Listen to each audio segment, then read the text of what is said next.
So when it comes to FRTs and super safeties, they are all the rage right now. It's pretty much the only thing people are talking about in the gun world. In fact, every time I put out a review on a new rifle or a PCC or a PDW, I get a ton of comments of people asking, can I put a super safety or an FRT in that? Now, it's not like these FRTs and super safeties just got popular overnight. They've been quite popular for a while now. And what's even stranger is none of the gun companies are putting any of these devices in one of their factory guns. Until now. And that's what we've got inside this box. So let's head over to the other bench, get this out of the box, and go over all the specs and features of the OneHorse Express.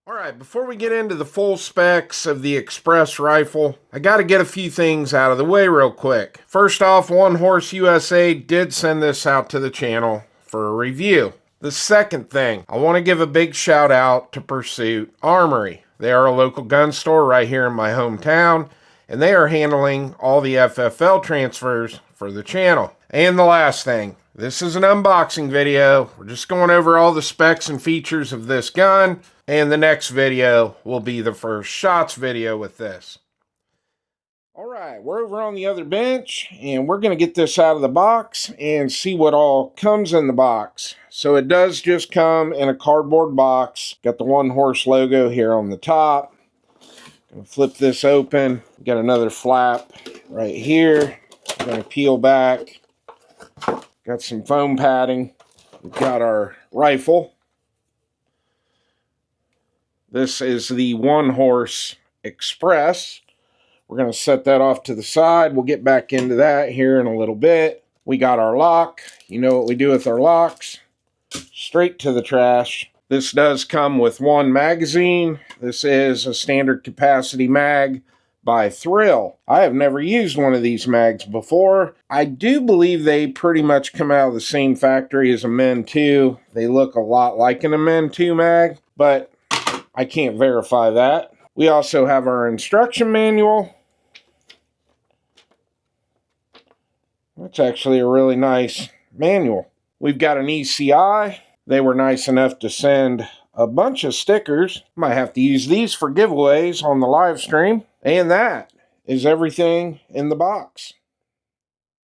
Alright, just like we do in any other unboxing video, we're going to start out here at the front and just work our way back and then work our way down. Now the OneHorse Express is chambered in 5.56, and for the newbies that are watching, yes, you can also run 223 through this. Now the barrel on the Express is a 16-inch barrel. It has a 1-in-8 twist rate. It is a threaded barrel. Out here on the end, you just have your standard A2 flash hider, and the thread pitch on this is 1/2x28. The barrel itself is a 4150 chromoly vanadium barrel, and this does have the SOCOM barrel profile, and it has a nitride finish on it. And the Express weighs in at 7.14 pounds. And underneath the handguard, you do have a mid-length gas system. This is using a .750 steel low-profile gas block, and the gas block on this is staked. Now the handguard on this is a 15-inch handguard. This handguard is called the Express Lock. It does have anti-rotation tabs. It is a free float handguard, and as you can see, you've got M-lock slots all the way around. And right here you can see your 3 bolts to lock the handguard down. And I will say this, everything on this gun is pretty tight fitment. This handguard is rock solid. It meets up with the upper receiver perfect. And while we're talking about fitment, even the fitment of the upper to the lower There's just no rattle there. The only thing you can hear is the buttstock on the buffer tube. Very tight fitment on this rifle. Now up here on top, you've got plenty of 1913 rail. You got it starting right back here and going all the way out to the front of the handguard. So running an LPVO on this, a scope, red dot with a magnifier, you got all the room you need. Now the upper on this is a forged upper, and it is made out of 7075 T6 aluminum, and the same with the lower. Forged lower, 7075 T6 aluminum. Now here on the upper, you do have the dust cover, and you do have the forward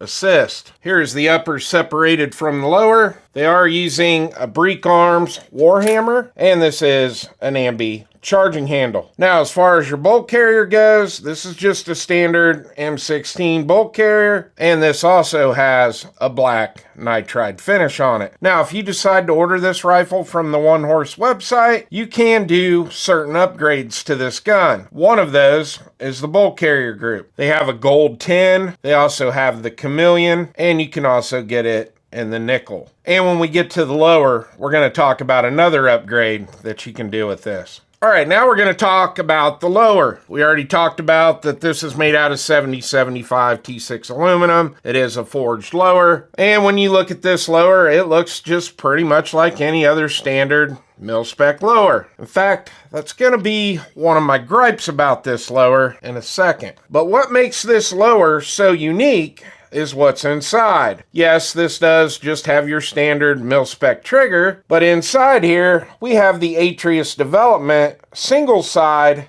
FRS, which stands for Forced Reset Selector. And once we get the upper back on here, I will show you how it works. So what's my one gripe with this? This only has a single side safety selector. We do not have it on this side. And me being a wrong-handed shooter, I really wish they would have went with an ambi on this. But this is going back to those upgrades. You can upgrade the safety selector on this to an ambi Atrius Development FRS, but it will bump the price up by 99 beans. So, if you decide you're going to order one of these and you're a left-handed shooter, well, keep that in mind. You can get this upgraded. If you don't care about that, then just go with a basic selector. Now, I'm going to give you a close-up shot of what the inside of the lower looks like. Everything is pretty standard other than the Atrius FRS. And as far as the rest of the controls go on this, you just have your mag release on this side and your bolt release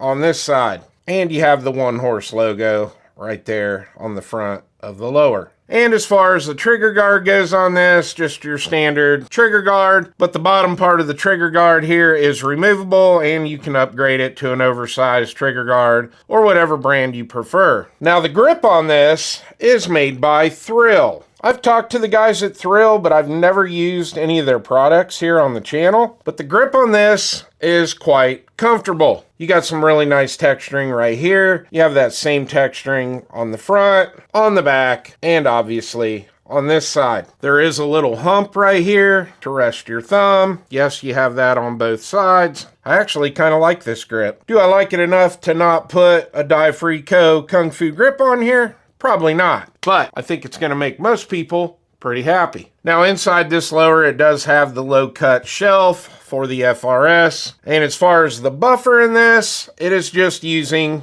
an H2 buffer. And here's your buffer, and here's your buffer with the spring. Now the buffer tube on this is just a standard mil-spec 6-position buffer tube, but the stock on this is also made by Thrill. And this is called the Thrill CCS 6-position adjustable stock. And here's the other side. I actually really like this stock. It's very smooth. Got your different adjustments.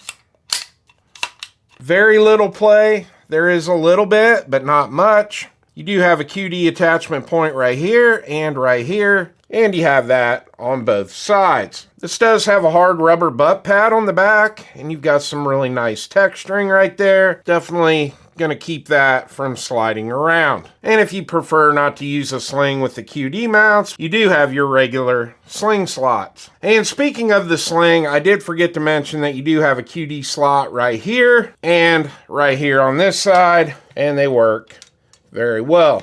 And the same with the stock. Now, to use the safety selector, we're going to go ahead and charge this, and yes, there is no magazine in this and no ammo present. The safety on this works pretty much like any other AR safety. Right now we're safe. Pull the trigger, it will not go off. Now we are in the fire position and it will go off.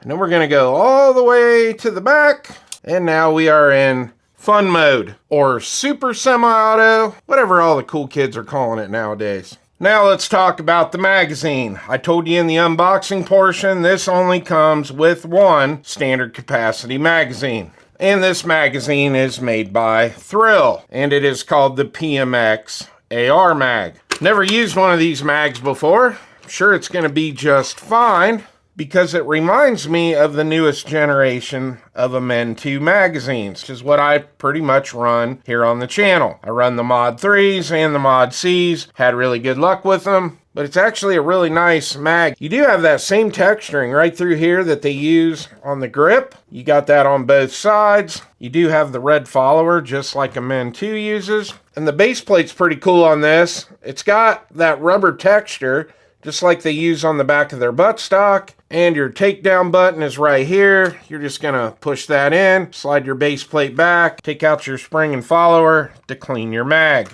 Let's see if we get lock back on it. Oh yeah, perfect. And release, nice. Now, when we take this out for the first shots video, we will use this mag for the majority of the video, just to make sure what you're getting right out of the box is going to work. But stay tuned till the end of the video, because I'm going to be putting the optic on here, and I'm also going to be putting an angled foregrip on here, so you'll get a little sneak peek of what it's going to look like when we take it out to the range. Alright, so let's talk about the trigger. Like I said, it's just your standard mil-spec trigger. There really is no take up.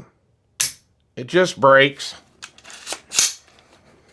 Feels pretty good. Reset. Very short. Audible, tactile. Kicks your finger forward. And then you get that nice clean break. So I got my Wheeler trigger pull scale. Let's see what kind of trigger pull we're getting on this. Alright, the trigger broke right at 5 pounds. Pretty typical for a mil-spec trigger. And I know the majority of people buying this gun could care less about the regular semi-auto trigger, but there are going to be some people out there that want to know how it feels. Alright, that was pretty much everything I wanted to cover in this unboxing video. Let me go get the optic mounted on this. I'm going to get my hand stop on out here, and I'll bring it back and show you what it looks like. Alright, I got this all set up and ready to go out for the first shots video. I did put the Die-Free Co. Tiger Claw hand stop out here, or forward grip, whatever you want to call it. And for the optic, I've got the new Vector Optics Frenzy Solar. Pretty cool optic. Got a quick detach mount. Got a protective cage around the optic. I've been wanting to review this one for quite a while. I will have a full separate review video out on this optic. Now you're probably asking yourself, is that hand stop gray? And you would be correct. Now I am going to take it and run it at the range with the Thrill grip, the Thrill stock, everything just like it came out of the box, just so you know what you're getting. But I put a hand stop on every AR that I have. So I went ahead and put that on now. We'll see how the grip does, but I'll probably be swapping this out for the Kung Fu grip. I do have a gray one to match the hand stop. Now, I'm going to say this. I don't know where this first shots video is going to be. It will be on YouTube, but I'm not going to be able to run it in Super Semi. They demonetize those videos, they make them 18 and over, and no one is going to see it. So, I'm either going to have to make a YouTube-only version where I just run this in semi-auto, or I'm going to have to blur everything out whenever I'm using the FRS on this. I haven't decided which. What I will tell you is you need to go over and subscribe to my Rumble channel, because there will be a full, unedited, uncensored version of this first shots video on Rumble. And I plan on running the absolute shit out of this gun. Well, I hope you enjoyed the video. Please like and subscribe, and I'll see you on the next one.